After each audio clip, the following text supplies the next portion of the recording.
This class we are going to study regenerative cooling.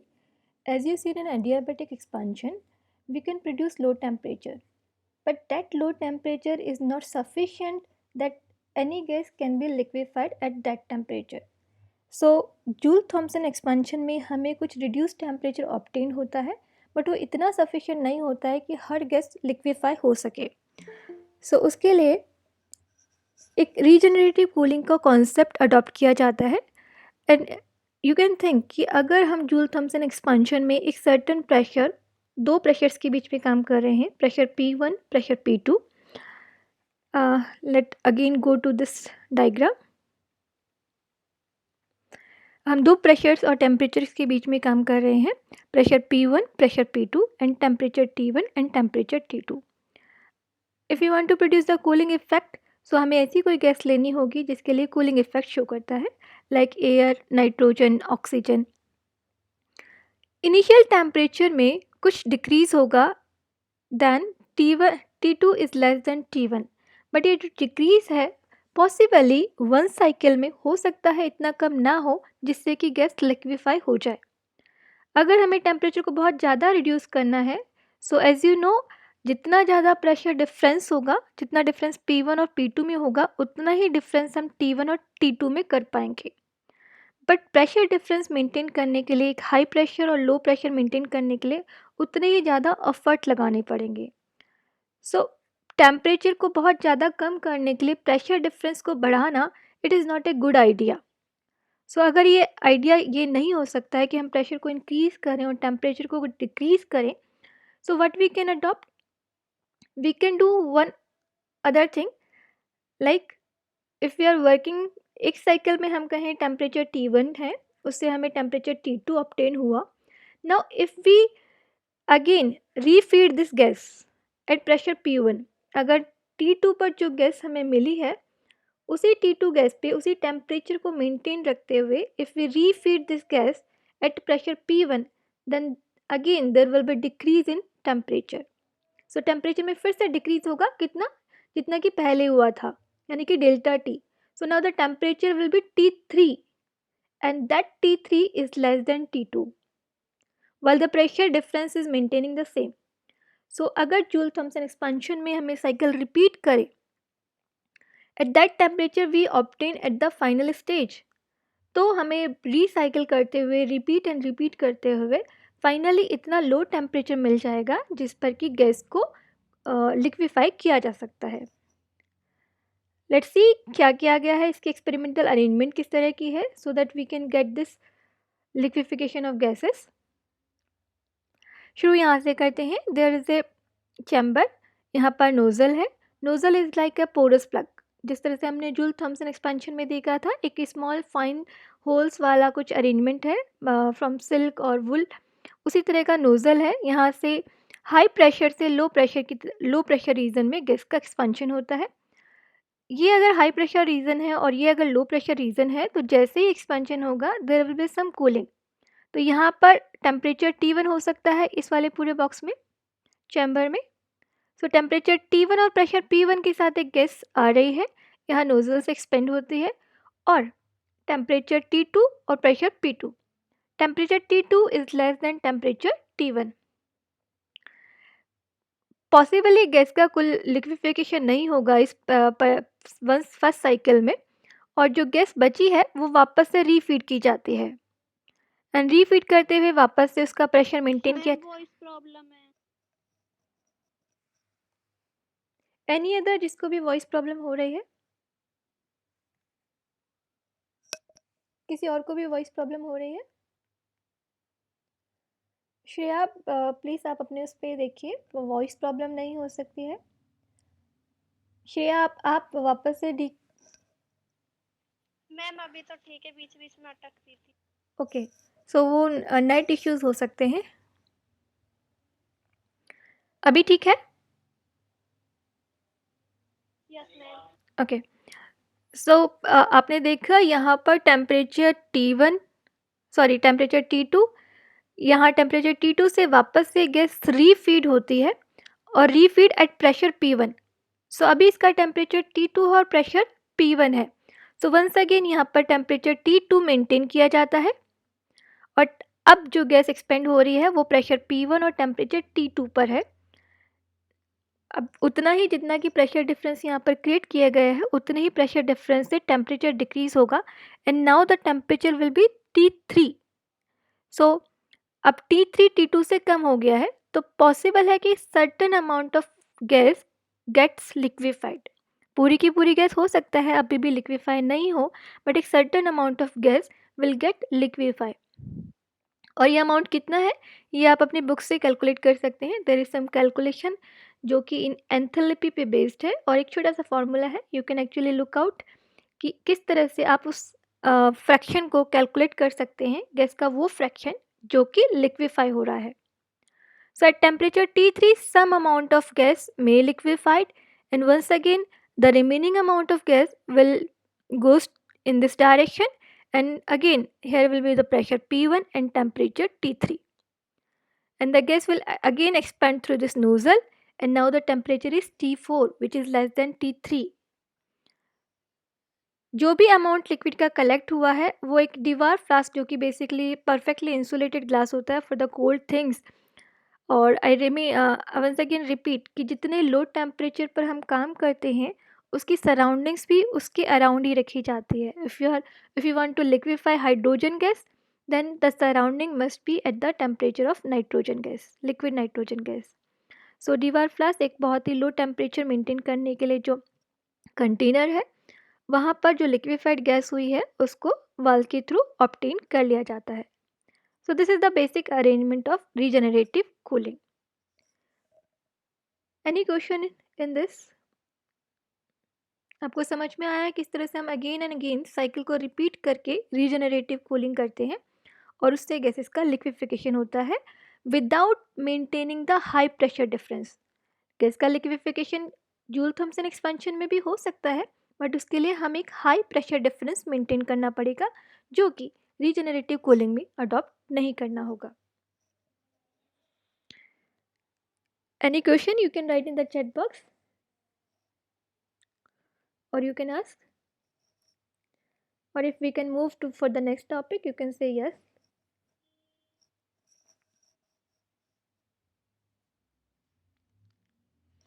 Okay, so let's move to the another topic, cooling by adiabatic demagnetization। तो यहाँ पर कुछ बात हो रही है मैग्नेटाइजेशन की और उसके बाद डीमैग्नेटाइजेशन की। सो जब हम मैग्नेटाइजेशन की बात करते हैं और वो भी adiabatically, तो सबसे पहले एक चीज़ को देख लेते हैं concept wise. On the basis of magnetic properties material 3 type के होते हैं। अगर हम मैग्नेटिक प्रॉपर्टीज़ की बात करें तो मटेरियल 3 टाइप के हैं। कैन एनीवन टेल मी कि ये जो मैग्नेटिक प्रॉपर्टी पर बेस्ड है मटेरियल का क्लासिफिकेशन उसमें कौन कौन से मटेरियल्स आते हैं? आप चैट बॉक्स में लिख सकते हैं और यू कैन टेल मी।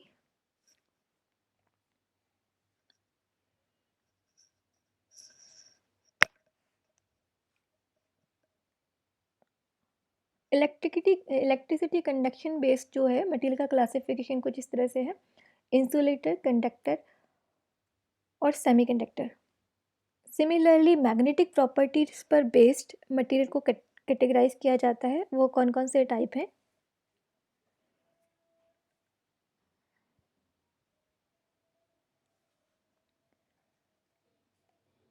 संतोष, कौन कौन से टाइप हैं मैग्नेटिक प्रॉपर्टी पर बेस्ड?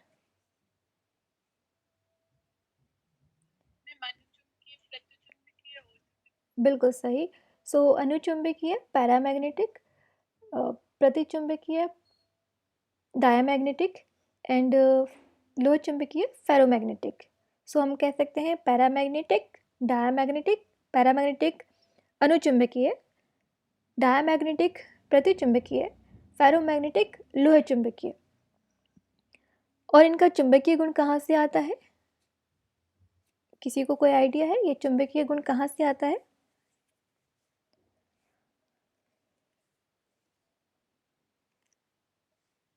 साक्षी, ये चुंबकीय गुण कहाँ से आता है? मैम इलेक्ट्रॉन्स के थ्रू आता है। बिल्कुल, तो when you know the answer तो आप लोग बोलिए प्लीज़। बिल्कुल सही कहा साक्षी ने। कुछ इलेक्ट्रॉनिक प्रॉपर्टी है जिसकी वजह से ये चुंबकीय गुण मैग्नेटिक प्रॉपर्टी सब्सटेंस में होती है। ऐसे सब्सटेंस जिनका इलेक्ट्रॉनिक कॉन्फ़िगरेशन जो है युग्मित नहीं होता है, यानी कि एक अनपेयर्ड इलेक्ट्रॉन जो लास्ट उस ऑर्बिट में रहता है, उसकी वजह से there is some magnetic property. तो एज़ यू नो, अगर हम पैरामैग्नेटिक सब्सटेंस की बात करें, अनुचुंबकीय पदार्थों की बात करें, तो ऐसे सब्सटेंस जिनका कि इलेक्ट्रॉनिक कॉन्फ़िगरेशन कंप्लीट नहीं होता, there is some unpaired electron in the last orbit. उनमें जो इलेक्ट्रॉन है जो कि एक न्यूक्लियस के चारों तरफ मूव कर रहा है, उसके कारण एक मैग्नेटिक मोमेंट जनरेट होता है। और इस मैग्नेटिक मोमेंट की डायरेक्शन डिपेंड करती है कि इलेक्ट्रॉन किस डायरेक्शन में, इलेक्ट्रॉन का स्पिन किस डायरेक्शन में है। सो अगर इलेक्ट्रॉन एंटी क्लॉकवाइज मूव कर रहा है तो जो मैग्नेटिक मोमेंट है वो अपवर्ड डायरेक्शन में जनरेट होता है। अगर इलेक्ट्रॉन क्लॉकवाइज मूव कर रहा है ऑर्बिट में, देन वो डाउन साइड में जनरेट होगा। तो यहाँ पर एक अरेंजमेंट दिखाई गई है कि एक पैरामैग्नेटिक सब्सटेंस के लिए, जिसमें कि बहुत सारे एटम्स या मॉलिक्यूल्स हो सकते हैं, उनका जो मैग्नेटिक मोमेंट है वो बहुत ही रैंडमली ओरिएंटेड होता है। इस फिगर में आप देख सकते हैं कि स्पिन के कारण हो सकता है, अगर 4 एटम है हमारे पास, तो उसमें मैग्नेटिक मोमेंट्स का किस तरह का अरेंजमेंट हो सकता है। ये अरेंजमेंट पॉसिबल है, ये भी एक अरेंजमेंट पॉसिबल है, this is also possible, this is also possible, this and this. So इस टाइप के मैग्नेटिक मोमेंट्स का अरेंजमेंट पॉसिबल है। नाउ ये अरेंजमेंट अरेंज है या डिसऑर्डर्ड है? मैं अगर आपसे पूछूं कि ये ऑर्डर्ड है या डिसऑर्डर्ड है, ये जो नीचे 6 फिगर्स आपको दिख रहे हैं जो कि इनके मैग्नेटिक मोमेंट का अरेंजमेंट है, आप इसे ऑर्डर स्टेट कहेंगे या डिसऑर्डर कहेंगे? डिसऑर्डर में। यस। सो जितना डिसऑर्डर होता है उतना ही एंट्रोपी, थर्मोडायनेमिक्स में बात करते हैं एंट्रोपी, जितनी ज़्यादा रैंडमनेस होगी उतनी ही ज़्यादा उसकी एंट्रोपी होगी। सो हेयर हम बेसिकली फिजिक्स समझ रहे हैं बिहाइंड द एडियाबैटिक डीमैग्नेटाइजेशन, और उसमें हमने देखा व्हाट इज़ पैरामैग्नेटिक सब्सटेंस, अनुचुंबकीय पदार्थ क्या हैं, उनमें चुंबकीय गुण कहाँ से आता है, और चुंबकीय गुण हो तो भी एक पैरामैग्नेटिक सब्सटेंस तब तक चुंबकीय गुण शो नहीं करता है जब तक कि उसे एक चुंबकीय क्षेत्र में रख ना दिया जाए।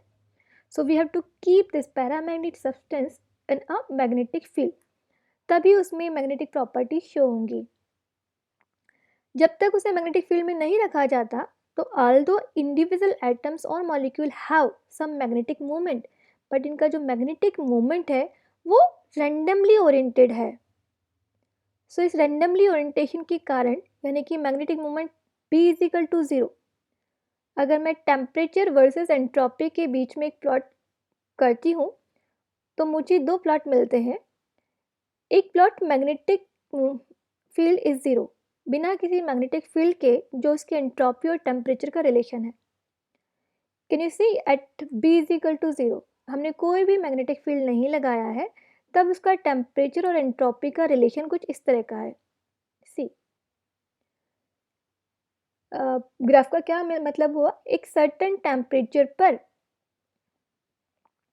एंट्रोपी ज़्यादा है, एक सर्टेन टेम्परेचर T1 पर एंट्रोपी ज़्यादा है, रेंडमनेस ज़्यादा है बिकॉज। बट अब जैसे ही मैग्नेटिक फील्ड लगाएंगे तो क्या ये अरेंजमेंट ऐसा ही रहेगा या कुछ चेंज होगा?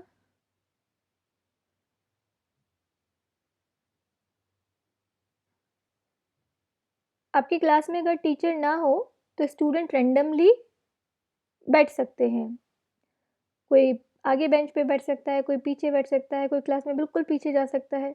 बट जैसे ही क्लास में टीचर आएंगे तो what will be the situation, आप ऑर्डर रहेंगे या डिसऑर्डर रहेंगे? Ma'am ordered. हाँ, तो सिमिलरली जैसे ही आप मैग्नेटिक फील्ड लगाएंगे तो जो मैग्नेटिक मोमेंट है will try to orient itself in the direction of magnetic field. So अब जो सिचुएशन होगी कुछ इस तरह की होगी। और अब एंट्रोपी को क्या होना चाहिए, एंट्रोपी को बढ़ना चाहिए, डिक्रीज होना चाहिए?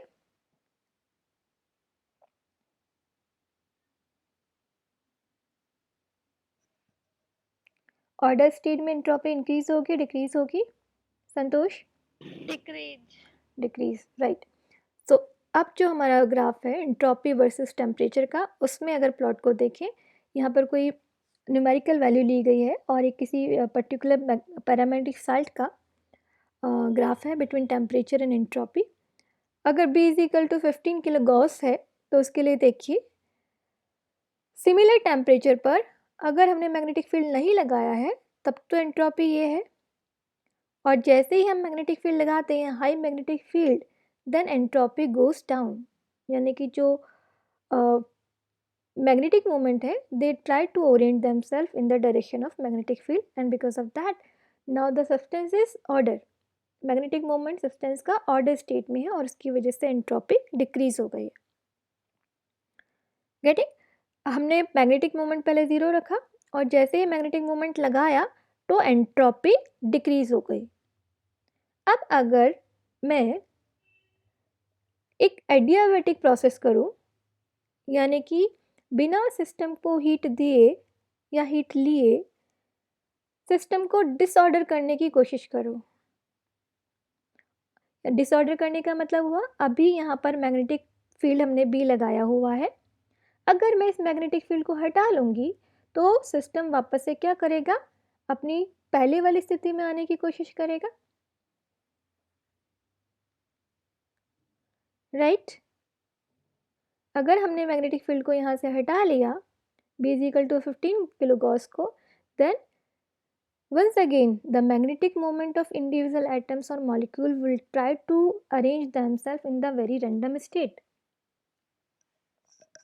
फिर से सिस्टम की एंट्रोपी बढ़ेगी। Agree? You can say yes. Yes ma'am. So now the see the situation, अगर हमने यहाँ पर मैग्नेटिक मोमेंट को हटा लिया या सॉरी मैग्नेटिक फील्ड रिमूव कर लिया है एडियाबेटिकली, यानी कि सिस्टम हीट नहीं ले सकता है, तो क्या होगा, सिस्टम की एंट्रोपी इंक्रीज होगी।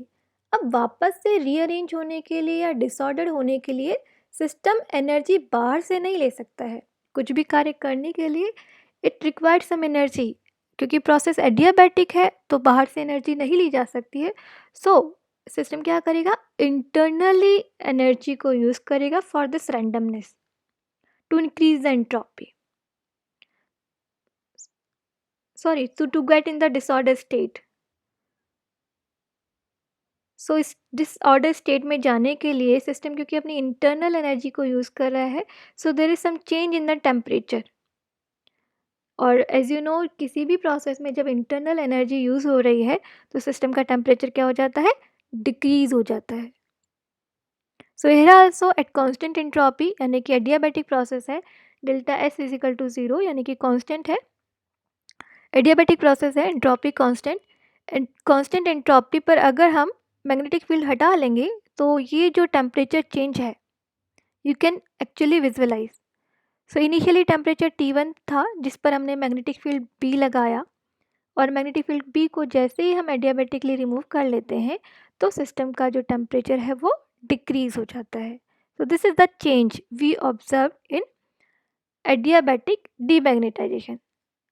अब आपको समझ में आया होगा, हमने सिस्टम को मैग्नेटाइज किया एंड देन उसको डीमैग्नेटाइज किया adiabatically. So this is how we get the low temperature. एक पैरामैग्नेटिक साल्ट है जिसको हमने मैग्नेटाइज किया पहले and then we remove that magnetic field, that means we are demagnetising the substance, और उस सब्सटेंस के डीमैग्नेटाइजेशन को हमने एडियाबैटिकली किया है, तो इस पूरी प्रोसेस में temperature goes decrease. There are some paramagnetic salts like gadolinium sulfate. There are other also which are mixture of iron, ammonia. So you can get idea of it. Paramagnetic salt कौन से हो सकते हैं? So the basic concept is same. Just because of that entropy, randomness of magnetic movement, it does happen. Any problem to understand this topic? What is the physics behind this adiabatic demagnetization?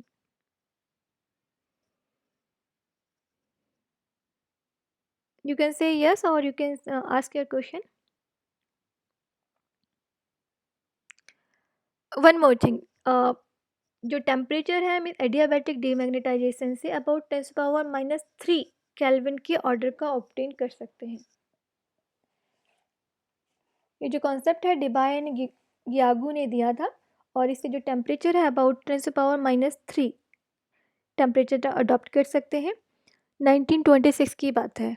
तो सबसे पहले obtain temperature जो था इस order का था, इससे भी लोअर जाने की बात लोअर अभी रिसेंटली गए हैं जो कि 10⁻³ केल्विन तक जा सकते हैं। ये तो कॉन्सेप्ट हुआ जब हम बात करते हैं कि इलेक्ट्रॉन एक न्यूक्लियस के चारों तरफ मूव करता है और उसके कारण उसका एक मैग्नेटिक मोमेंट है। बट क्या आप जानते हैं न्यूक्लियस के भी मैग्नेटिक मोमेंट की बात की जाती है।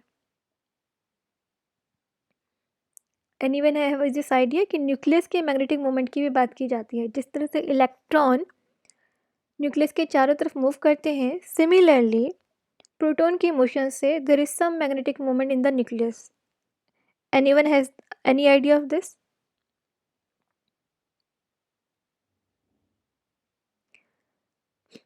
न्यूक्लियस के मैग्नेटिक मोमेंट्स के बारे में कुछ पढ़ा है किसी ने? यू कैन से यस और no in chat box.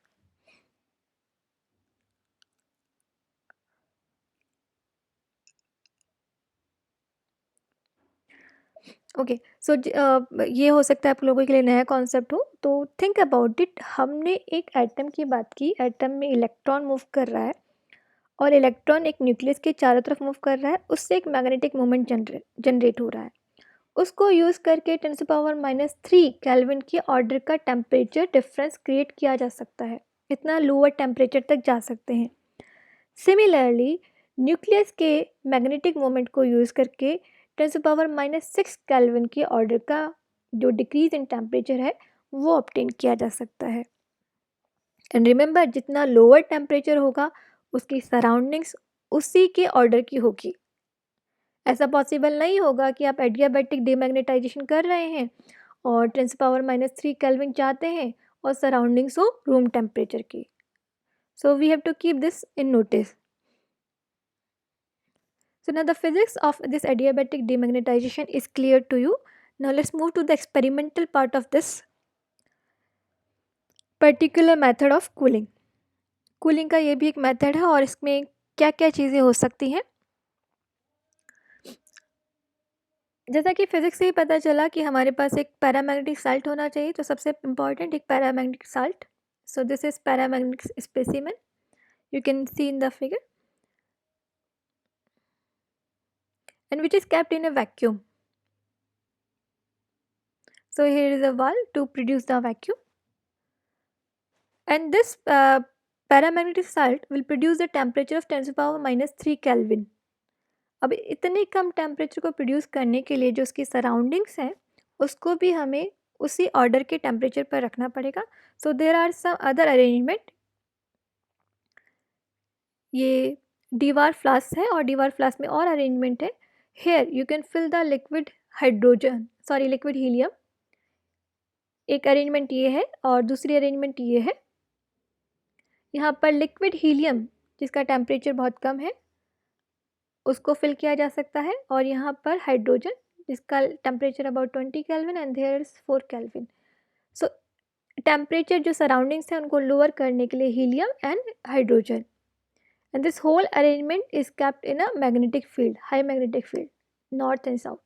So this is magnetic field, this is paramagnetic salt, there is some vacuum chamber, and in this flask we have helium and here hydrogen. So what is done in the experimental procedure?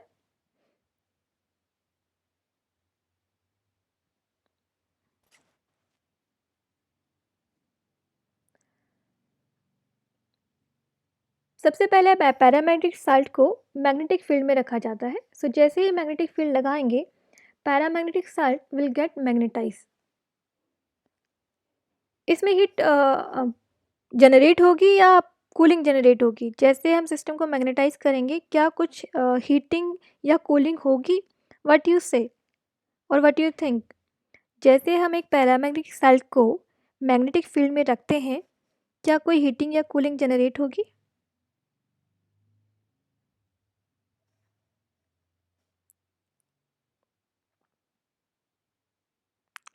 आप फिर से chat box में लिख सकते हैं कि आपको क्या लगता है, जैसे पैरामेग्नेटिक साल्ट को मैग्नेटाइज किया जाएगा, क्या वो हीट होगा या कूल होगा?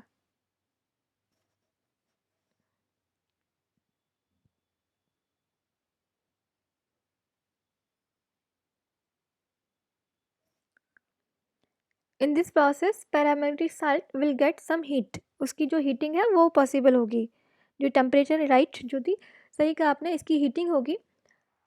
अब ये हीट है, दिस इज अनवांटेड, तो हीट को एक्सट्रैक्ट करने के लिए सबसे पहले पैरामैग्नेटिक साल्ट के अंदर ही इस वैक्यूम चैम्बर में हीलियम गैस फिल की जाती है। सो जो भी एक्स्ट्रा हीट जनरेट हुई है सबसे पहले उसको रिमूव किया जाता है थ्रू दिस लिक्विड हीलियम। यहाँ पर हीलियम उस हीट को ले लेता है और गेट्स इवोपरेट। जैसे हीलियम इवोपरेट होता है वाल्व को बंद कर दिया जाता है। सो सबसे पहले यहाँ हीलियम होता है प्लस पैरामैग्नेटिक साल्ट, जो भी हीट जनरेट हुई है ड्यू टू द मैग्नेटाइजेशन वो यहाँ से रिमूव हो जाती है लिक्विड हीलियम के इवोपरेशन से। एंड नाउ वाल is closed. The temperature of this paramagnetic salt is around the temperature of this liquid helium, क्योंकि इसकी सराउंडिंग्स लिक्विड हीलियम के आसपास की है, तो इस जो इसका इनिशियल टेम्परेचर है वो भी इसी के ऑर्डर का होगा। Now this magnetic field is removed adiabatically. जैसे मैग्नेटिक फील्ड हटाया जाएगा तो प्रोसेस एडियाबेटिक हो जाएगी, क्योंकि सभी चीज़ें पैक है, totally insulated. And now this specimen have to demagnetise. Paramagnetic salt demagnetise होगा, और डीमैग्नेटाइज की प्रोसेस में क्योंकि प्रोसेस एडियाबेटिकली हो रही है and as we have seen in the graph किस तरह से टेम्परेचर डिक्रीज होगा। सो कांस्टेंट एंट्रोपी पे एक प्रोसेस होगी जिसकी वजह से टेम्परेचर डिक्रीज हो जाएगा, because to disorder for this disorder of magnetic movement the system will use its internal energy, and that's why the temperature of this particular chamber will get decreased, and now the temperature will be around 10 power minus 3 Kelvin। इस order का temperature इस chamber में obtain हो जाएगा।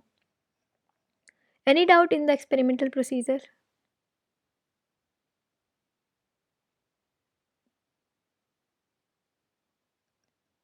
Any doubt in experimental procedure और it is clear to you? अगर आप लोगों को समझ में आ गया है यू कैन से यस और नो।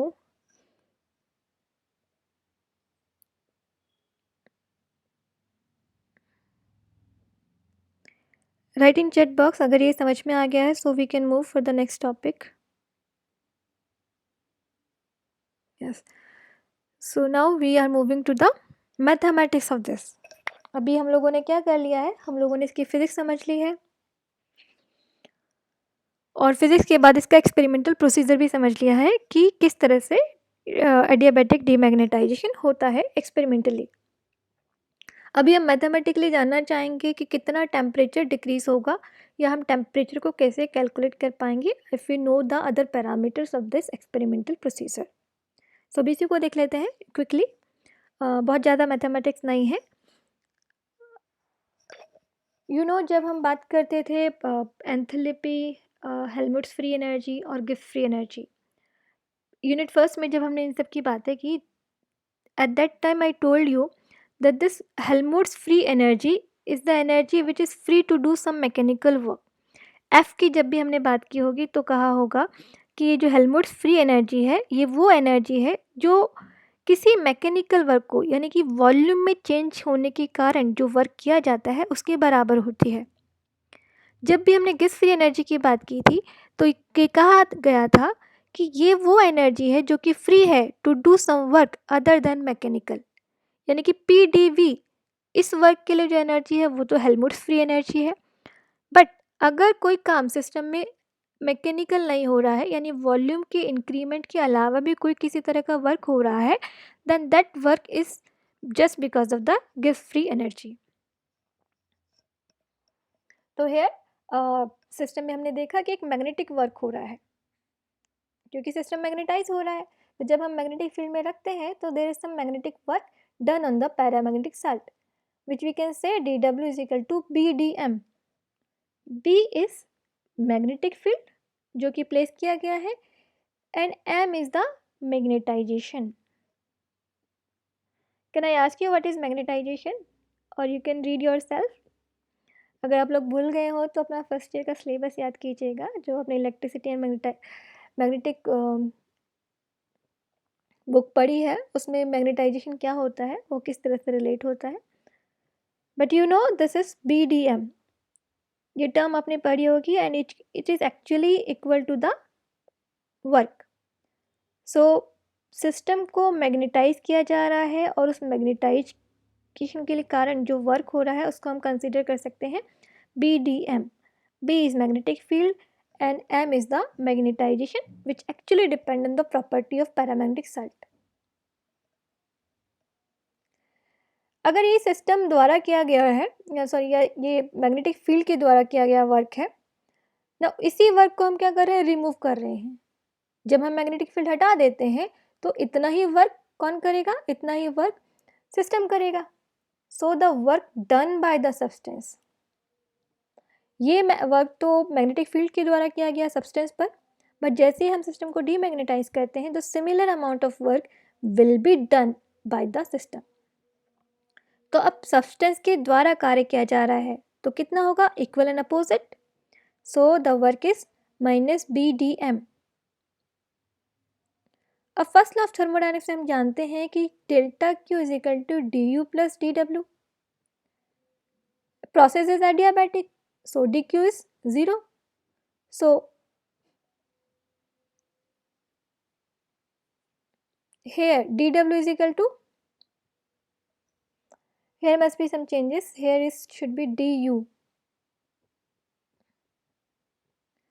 आप यहाँ थोड़ा चेंजेस कर लीजिएगा, here must be some du. So du is equal to PdV minus BDM.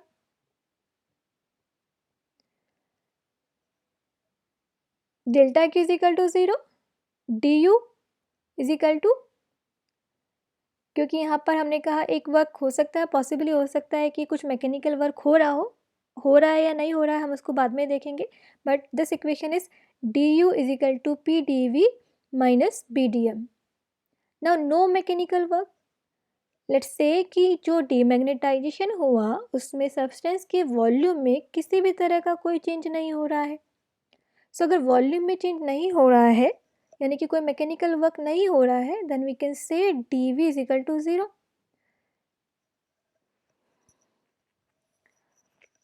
Okay, this is dW itself. Total work की बात की गई है यहाँ पर, dW is equal to PdV minus BDM। जो टोटल वर्क है वो कुछ इस तरह का हो सकता है, PdV minus BDM.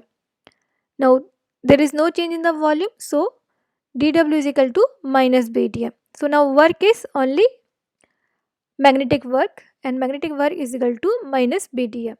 So the first law of thermodynamics, delta Q will be dQ is equal to du minus BDM. And this equation we can rewrite du is equal to TdS plus BDM. Equation 1 is clear to you? Any problem in this equation 1?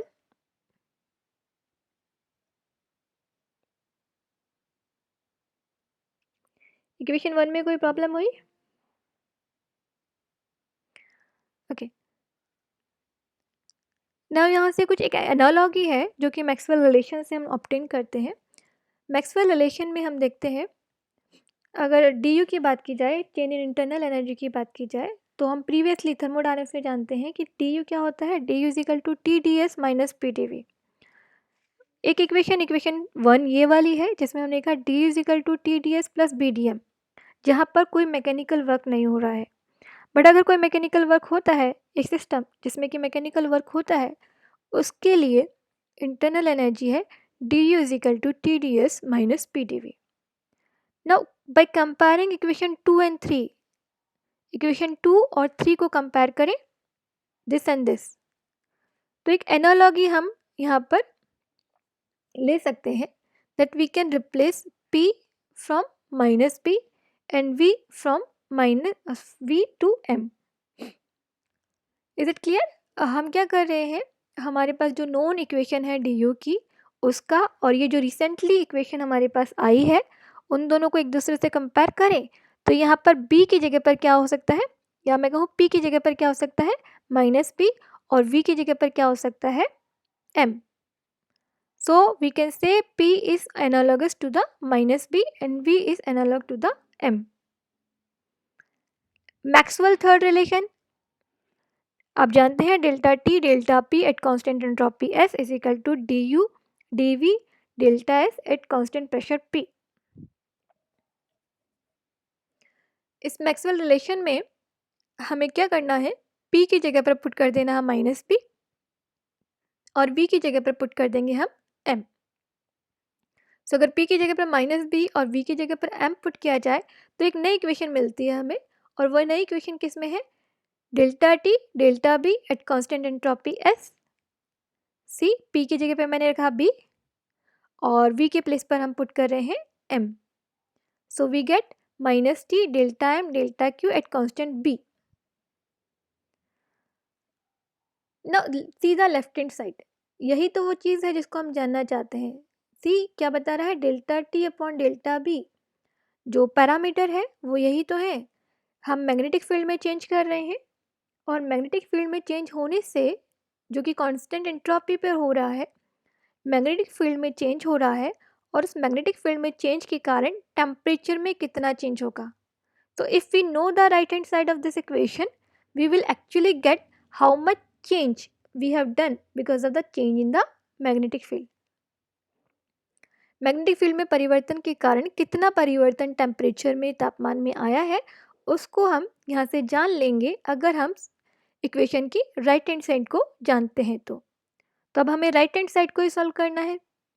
Right hand side में हमें दिख रहा है minus T delta M delta Q at constant B। इस equation को मैंने थोड़ा rewrite किया है by introducing delta T। Delta T हम वापस से पुट करें ऊपर और नीचे and now see the equation. ये रिलेशन अभी भी हमें फाइंड आउट करना है, बट ये कुछ नॉन रिलेशन है।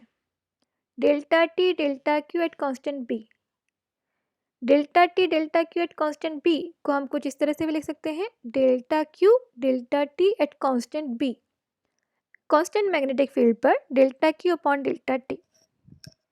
Now tell me the this relation delta Q delta T, ये क्या होता है, ये कौन सी थर्मोडायनामिक प्रॉपर्टी है। डेल्टा Q डेल्टा T ये कौन सी थर्मोडायनामिक प्रॉपर्टी है एट कांस्टेंट टेम्परेचर T।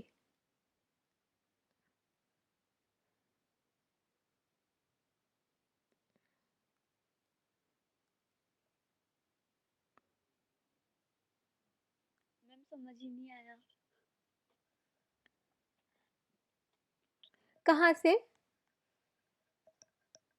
मैंने क्लास पूरी लेट ज्वाइन की तो समझ नहीं आया, क्योंकि मेरे को वो दूसरी मैम मैकेनिक्स पढ़ा रही थी।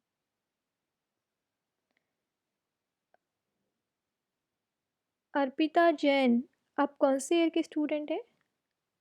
First year. अर्पिता ये आपकी क्लास नहीं है, remove yourself. Okay ma'am. And how do you get this link. Anyways, Neelam आप बताइए डेल्टा Q डेल्टा T क्या होता है। थर्मोडायनामिक्स में delta Q upon delta T क्या है at constant pressure P।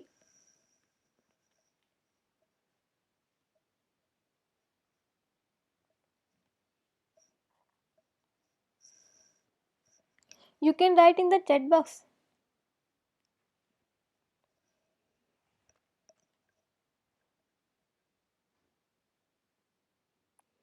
Santosh delta Q upon delta T क्या है थर्मोडायनामिक्स में।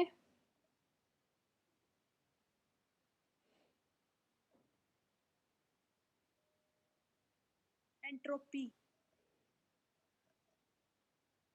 Delta Q by delta T।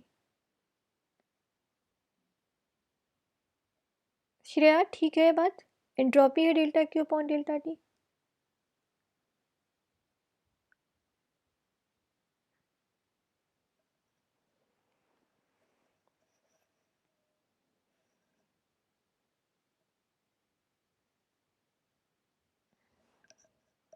अब सेकेंड लॉ से कंफ्यूज हो रहे हैं, ये बहुत ही जनरल चीज़ है।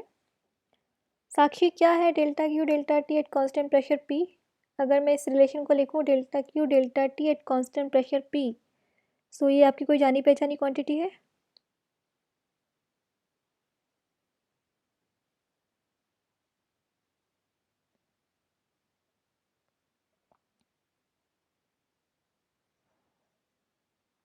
हिमांशी क्या है ये?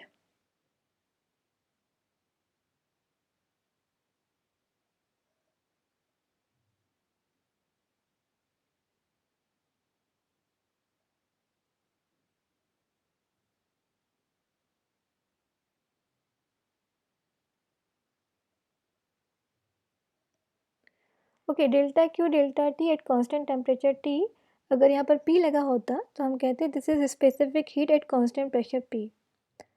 सो रिमेंबर, अगर हमने यहाँ पर पी लगाया होता तो हमने इसे कहते कि ये स्पेसिफिक हीट है एट कांस्टेंट प्रेशर पी। अब क्योंकि यहाँ पर बी लगाया हुआ है तो हम इसे कहेंगे specific heat at constant magnetic field. So this is specific heat of specimen at constant magnetic field B. So we can write this quantity by some other number Cb. Cb is constant specific heat at constant magnetic field B, and because some कुछ unit changes हैं तो Cb को यहाँ पर लिया हुआ है specific heat at per unit volume. So this is per unit volume, तो यहाँ एक density D से multiply किया गया है so that कि ये जो quantity है वो हो जाए specific heat. Delta Q delta T at constant B is equal to specific heat. Now Cb is some parameter जिसको कहा गया है आपकी टेक्स्ट बुक में. Cb is constant specific heat at per unit volume. So T से multiply किया गया है for the unit volume. Now this quantity is equal to the specific heat.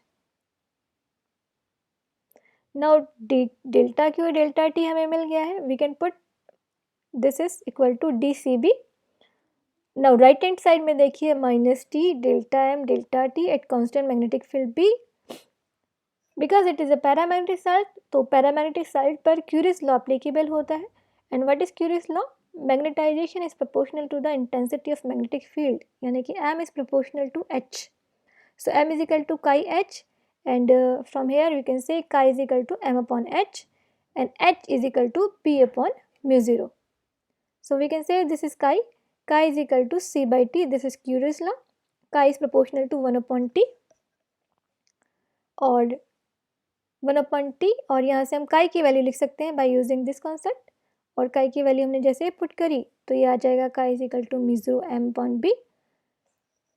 यहाँ से t और m के बीच का रिलेशन हमें मिल गया है. c upon t is equal to mu 0 m upon b. तो c upon t is equal to mu 0 m upon b, इस रिलेशन को यूज़ करके हम delta m by delta t obtain कर सकते हैं. सो हमें फाइंड आउट करना है delta m upon delta t, और उसके हमने क्यूरीज लॉ यूज़ किया, this relation of magnetic field हमने यूज़ किया, और उससे हमें एक रिलेशन मिला between t and m. Now using this relation we can find out delta m upon delta t. So delta m upon delta t, now here m is equal to bc upon mu 0 t.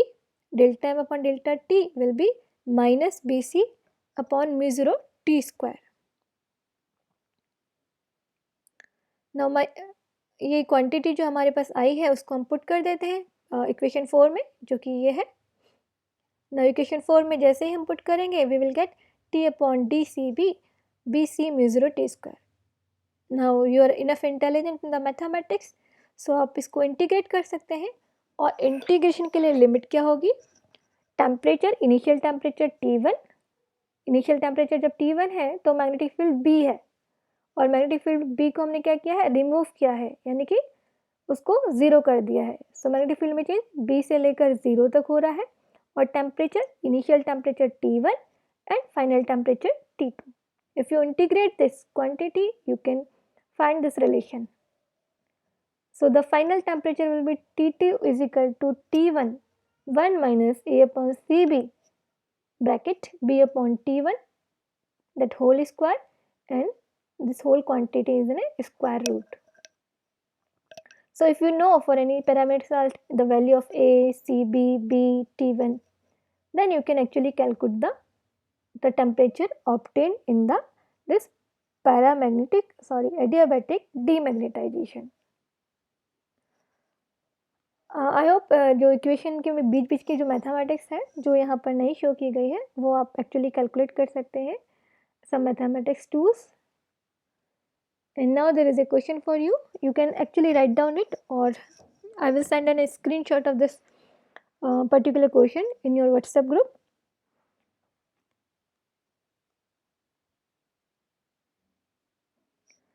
A paramagnetic salt, let me read the question. A paramagnetic salt is kept in a magnetic field of 40 kilogauss at a temperature of minus 272.4 degrees centigrade. The field is slowly reduced to 16 Gauss. Calculate the final temperature of the salt if I is kept thermally isolated during the process. So ये numerical आपको calculate करना है and let me know the answer in the WhatsApp group. अभी आप लोगों का कोई सवाल हो तो आप पूछ सकते हैं.